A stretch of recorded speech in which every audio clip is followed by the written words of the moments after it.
इस वीडियो में आज हम लोग बात करेंगे एक्सरसाइज 6.3 की, मतलब प्रश्नावली 6.3 की। और प्रश्नावली 6.3 में आज हम लोग पढ़ेंगे क्वेश्चन नंबर 15 को और साथ ही साथ पढ़ेंगे क्वेश्चन नंबर 16 को।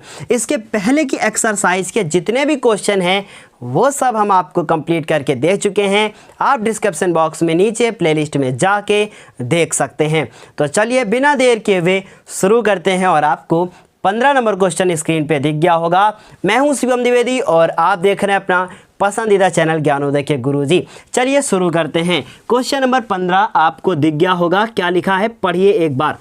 लिखा है कि लंबाई 6 मीटर वाले एक ऊर्ध्वाधर स्तंभ की भूमि पर छाया की जो लंबाई है वो 4 मीटर है। कितनी है? 4 मीटर है। एक कोई जो है खंभा है और स्तंभ है और उसकी जो लंबाई है वो कितनी है? 6 मीटर है। इसकी जो छाया बनती है वो छाया कितनी है? वो छाया है 4 मीटर की। तो देखिए इस प्रकार से इसकी छाया, देखिए क्वेश्चन सब लोग कर लोगे लेकिन जिस तरीके से यहाँ पर बताया जाएगा वो एकदम सही तरीका होगा और उसे फॉलो करने पर आपको बेहतर मार्क्स मिल सकते हैं। फिर देखिए लिखा है जबकि उसी समय, ये बहुत ज़्यादा इम्पॉर्टेंट बात है। जबकि उसी समय क्यों इम्पॉर्टेंट है हम बताएंगे। जबकि उसी समय एक मीनार, मतलब ये खंभा है और एक मीनार हो गई। ये मान लीजिए कि एक मीनार हो गई। कह रहे हैं कि उसी समय एक मीनार जिसकी छाया की लंबाई 28 मीटर है, इसकी जो छाया है वो 28 मीटर की छाया है। छाया नीचे होगी और ये मीनार हो गई। कह रहे हैं कि मीनार की ऊंचाई ज्ञात कीजिए। तो मीनार की ऊंचाई को हम लोग h मान लेंगे और इसे मैंने ऐसे बना दिया। जब ये क्वेश्चन आएगा तो आपको लगेगा कि ये क्वेश्चन जो है वो आपके 9 नंबर चैप्टर का है, पर ऐसा कुछ नहीं है क्योंकि इसमें हमें एंगल वगैरह कुछ नहीं दिया है। ठीक है, तो हम लोग इसे लिखेंगे A, इसे लिखेंगे B, इसे लिखेंगे C, यहाँ हो गया P, ये हो गया Q और ये हो गया R। ठीक है, A B C P Q R। इतनी बात क्लियर समझ में आ गई। अब हम लोग इसे करेंगे हल। तो हल करने से पहले लिख देंगे माना, देखिए ध्यान से लिख देंगे माना मीनार की ऊंचाई। क्या लिखेंगे? माना मीनार की ऊंचाई। माना मीनार की ऊंचाई क्या लिख देंगे? माना मीनार की ऊंचाई में h मीटर है। देखिए ध्यान से, बहुत आसान क्वेश्चन है। क्या लिख देंगे? माना मीनार की ऊंचाई h मीटर है। ठीक है, अब देखिए एक त्रिभुज ये हो गया और एक त्रिभुज ये हो गया। हम कैसे कह सकते हैं कि 6/4 h/28? नहीं कह सकते क्योंकि दोनों त्रिभुजों को सबसे पहले हमें समरूप दिखाना होगा। अगर आपके सर ने या आपकी मैम ने आपको डायरेक्ट बता दिया है तो डायरेक्ट आपको नहीं करना है। आप किसी यूट्यूब चैनल पे ऐसे करके आप डायरेक्ट सीखोगे, फॉर रॉन्ग मेथड होगा। अक्सर मैंने देखा है टीचर्स को ऐसा करते हुए। तो हम वहाँ पर देखिए त्रिभुज ABC व त्रिभुज PQR में ऐसा हम लिखेंगे पहले और हमें इन दोनों त्रिभुजों को पहले समरूप दिखाना होगा। ठीक है, तो देखिए ध्यान से, ये कोण 90 का है और ये भी कोण कितने का है? 90 का है, क्योंकि ये स्तंभ है सीधे ही होंगे। तो इसका मतलब कोण जो B है वो कोण Q के बराबर है। क्यों? क्योंकि ये प्रत्येक 90 होंगे, दोनों 90 डिग्री के होंगे। एक कोण मिल चुका है, अभी एक कोण और ढूंढना होगा। तो देखिए ध्यान से, जबकि उसी समय, इसका मतलब कहीं यहाँ पे सूर्य है, कहीं यहाँ पे सूर्य है, तभी तो छाया इधर बन रही है। इस समय एक समय में अगर कोण बन रहे हो, देखिए ध्यान से, एक मान लीजिए ये हो गया और एक ये हो गया, ये मीनार हो गई आपकी और ये आपका स्तंभ हो गया। इसकी छाया ऐसे बनती है। एक ही समय पे कोण एक ही बनेगा। क्यों? क्योंकि जो आपका सूर्य है वो एक ही कोण को बनाएगा। तो इसका मतलब ये उन्नयन कोण ये और जो कोण ये, यहाँ से देखने पर ये और यहाँ से देखने पर उसको भी सूर्य को देख रहे हैं। इसका मतलब कोण दोनों के सेम बनेंगे। समझ में आई मेरी बात? हम लोग लिखेंगे कोण जो C है वो कोण R के क्या है? बराबर है। क्यों? क्योंकि ये उन्नयन कोण है। क्या लिखेंगे? उन्नयन कोण। ये आपने कहाँ पढ़ा था उन्नयन कोण को? 9 नंबर चैप्टर में। या आप ऐसे लिख सकते हो, एक ही समय पर बने कोण, एक ही समय पर क्या बने कोण, और इसीलिए ये क्या है? बराबर है। ये इंपॉर्टेंट था लिखना। अगर आप ऐसे नहीं करोगे एग्जामिनर आपका ये क्वेश्चन काट देगा और आपको प्रॉब्लम हो जाएगी। अब देखिए हम लोग लिख सकते हैं अतः त्रिभुज जो ABC है वो समरूप है त्रिभुज PQR के। ठीक है, क्यों समरूप है? क्योंकि कोण जो हमारा B है वो Q के बराबर है, C R के बराबर है, तो A वाला P के बराबर होगा ही। समझ गए? इस तरीके से लिख सकते हो। अतः हम लोग लिख सकते हैं कि अगर ये समरूप हैं और समरूप त्रिभुजों की संगत भुजाएं समानुपाती होती हैं, ठीक, हम लोग लिखेंगे कि चूंकि समरूप त्रिभुज की संगत भुजाएं समानुपाती होती हैं, लिखने की जरूरत नहीं है, शॉर्ट में कर सकते हो। ए बी हम लोग लिखेंगे अतः ए बी अपॉन क्या लिखोगे, बी सी, यही है तरीका बेस्ट। ये पी क्यू अपॉन में क्या लिखोगे, क्यू आर या आर क्यू, जो तुम्हारा मन करे। ए बी की वैल्यू कितनी है, 6 लिखा।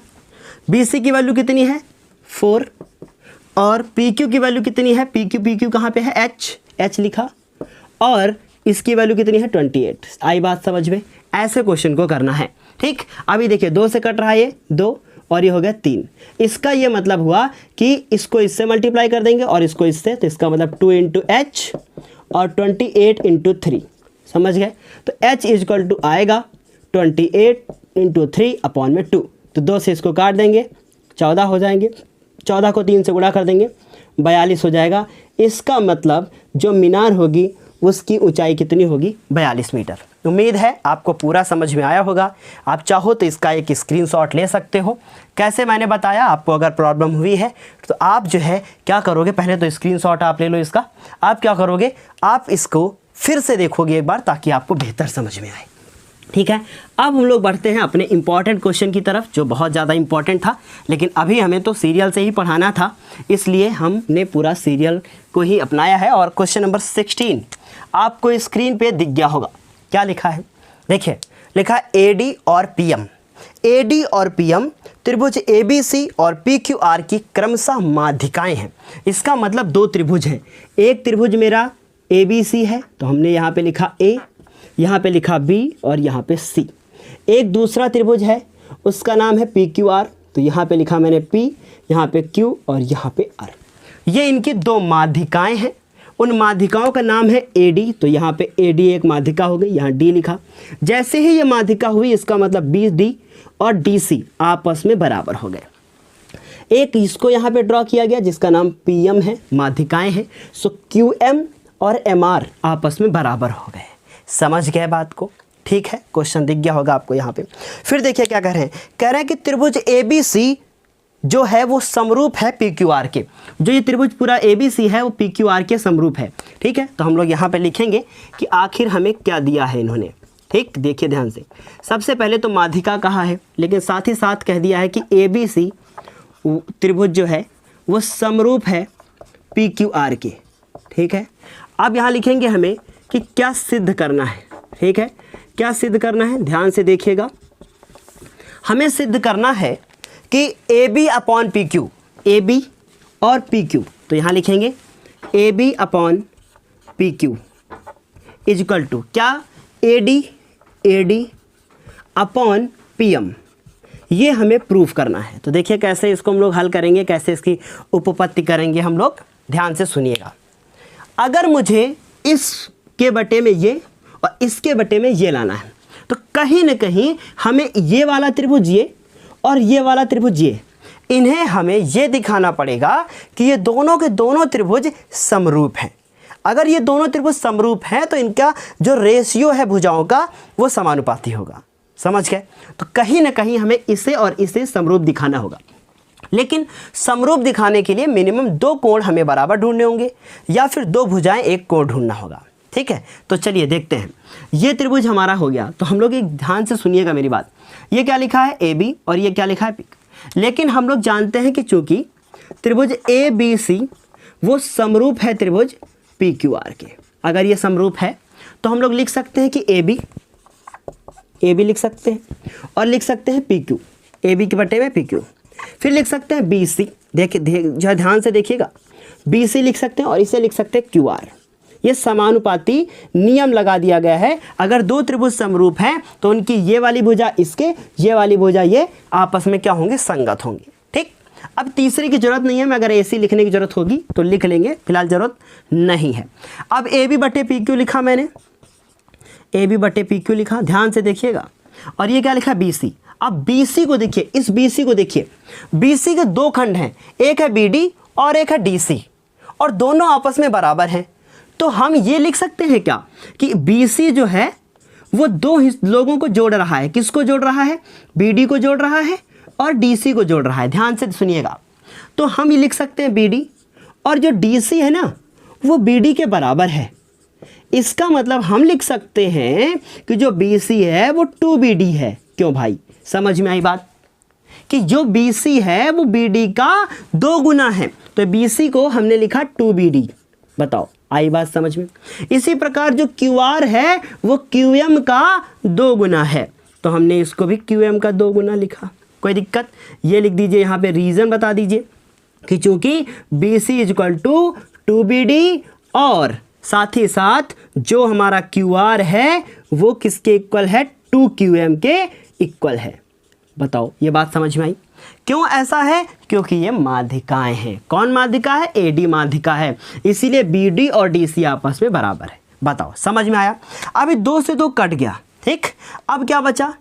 AB और PQ और BD और QM। बताओ, इतनी बात समझ में आ गई? इसका ये मतलब हुआ, ध्यान से सुनिएगा, इसका ये मतलब हुआ कि ये वाला एक त्रिभुज था AD और यहाँ पे B, फिर एक त्रिभुज था ऐसे, यहाँ पे P, यहाँ पे Q और यहाँ पे M। AB PQ, समझ में आई बात? फिर BD और QM, ठीक। ये रेशियो निकाल लिया। अगर हम इनके बीच का एक कोण भी ढूंढ ले जाएं तो ये समरूप त्रिभुज हो जाएंगे दोनों। फिर देखो, B वाला जो है वो Q के बराबर है। क्यों बराबर है? तथा लिखेंगे, तथा B जो है वो Q के बराबर है। अब बताओ भाई, क्यों बराबर है? क्योंकि जो त्रिभुज ABC था और त्रिभुज PQR था, उसमें ये वाला कोण और ये वाले कोण आपस में बराबर होंगे। क्यों बराबर होंगे? क्योंकि देखिए B वाला Q के बराबर है, क्योंकि ये समरूप है। समझ गए? तो देखिए, त्रिभुज ABC समरूप है त्रिभुज PQR के। इसीलिए क्या था, ये हमारा जो त्रिभुज है, जो हमारे कोण हैं वो क्या है? बराबर है। समझ में आई बात? इसीलिए कोण बराबर है। तो दो इतनी चीज़ें मिल गई कि नहीं? इसका मतलब ये भुजा, ये भुजा, ये भुजा, ये भुजा, ये और कोण ये। इसका मतलब हम कह सकते हैं कि त्रिभुज ABD, हम लोग कह सकते हैं कि ABD PQM के क्या होगा? समरूप होगा। बताओ, समझ में आई मेरी बात? तो हम लोग लिखेंगे अतः त्रिभुज ABD समरूप है त्रिभुज PQM के। समझ में आ रही है इतनी चीज़? बताइए, एक बार कमेंट करके बताइए। ठीक, समझ गए? अगर ये ऐसा है तो इनकी भुजाएं भी क्या होंगी? समानुपाती होंगी। ठीक, तो इसका मतलब AB किसके समानुपाती होगी? PQ के। AD किसके समानुपाती होगी? PM के। लो, यही तो प्रूफ करना था कि नहीं करना था? समझिए बात को। ठीक, इस तरीके से इस क्वेश्चन को किया। फिर से एक बार रिकैप में समझने की कोशिश करते हैं। देखिए, ये त्रिभुज पूरा था, तो इसका मतलब ये कोण बराबर था। ये भुजा और ये भुजा थी। कुछ ऐसा करना था कि ये भुजा इतनी और ये मिल जाएगा ऐसे भी करके। तो मैंने क्या किया? मैंने लिखा BC, देखिए BC और QR, BC और QR। BC का आधा कर दिया, तो इसका मतलब 2BD और 2QM। क्लियर इतनी चीज़? तो 2 से 2 कट गया, तो ये रेशियो मेरा इक्वल आ गया। लेकिन अभी एक कोण बाकी था, तो ये वाला कोण बराबर दिखा दिया, क्योंकि ये समरूप है। इस प्रकार से प्रूफ हो गया। इस तरीके से आज हम लोगों ने 6.3 एक्सरसाइज को पूरा ख़त्म कर लिया। अब आप लोगों से बस एक निवेदन है कि 6.4 एक्सरसाइज को अच्छे से देखें, उससे अच्छे से समझें। एक क्वेश्चन उससे ज़रूर आता है और वो आता है बहुविकल्पी। किसी भी ईयर का पेपर उठा के देख लीजिए, उससे बहुविकल्पी क्वेश्चन जरूर आया है। वो कौन सा क्वेश्चन है जो बार बार आता है? वो कौन सा क्वेश्चन है? पहले तो आप इसका स्क्रीनशॉट ले लो। वो कौन सा क्वेश्चन है जो बार बार आता है और वो कैसे आता है? 1 नंबर में आता है, 2 नंबर में आता है, किस प्रकार से आता है? इसके बारे में हम आगे बात करेंगे। तो अभी हमें इसे ख़त्म करना होगा।